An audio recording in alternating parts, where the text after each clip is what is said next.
had a really heavy heart. It's really sad.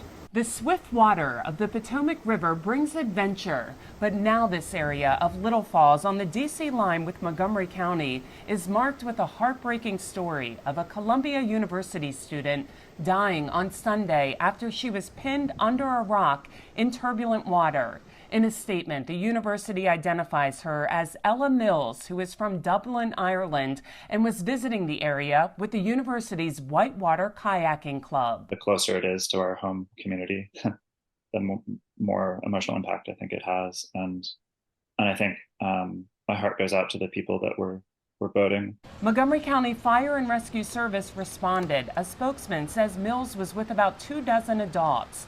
People came to her aid before emergency crews arrived, but unfortunately, she did not survive.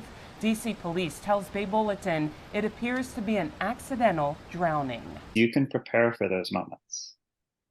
You can train for those moments. While we don't know the victim's experience level, Jordan Taylor, a swiftwater rescue instructor and employee at Kayaker River School, helps us understand how to stay safe on the water, starting with an incident that happened to him this summer. My boat was pinned under a slanted rock where the water was rushing under the slant in a way that I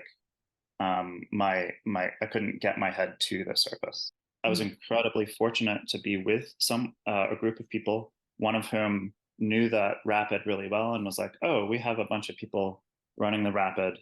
That undercut rock is exposed. I'm going to go stand on the undercut rock. And so for about 25 seconds, I had this feeling of like, I am trying everything I can and I cannot make my situation better. Like this could be it. And at the end of that 25 seconds, he was able to put both his hands on one end of my boat and shove me off. Taylor points out his experience and the expertise of people with him saved his life. Moving water in rivers is powerful and persistent, but also predictable.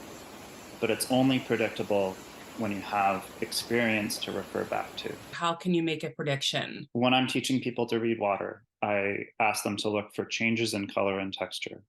And generally speaking, white frothy water indicates either shallowness or turbulence or both. And deeper glassy moving water indicates that the water is moving at its fastest and or is also deep.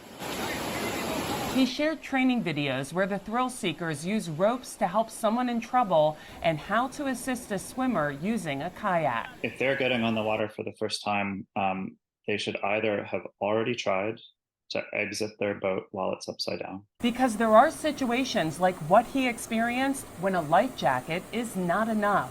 Taylor says there should be some type of training before getting on the water, even if it's with a volunteer of a paddle club. You can fly through the air, you can fly off of big drops and have a soft landing. When it's going well, it's the most amazing feeling in the world. But Taylor says when the river level fluctuates, the hazards of an obstacle do as well. Based on the incident, Kayaker is going to explore ways to offer some free training.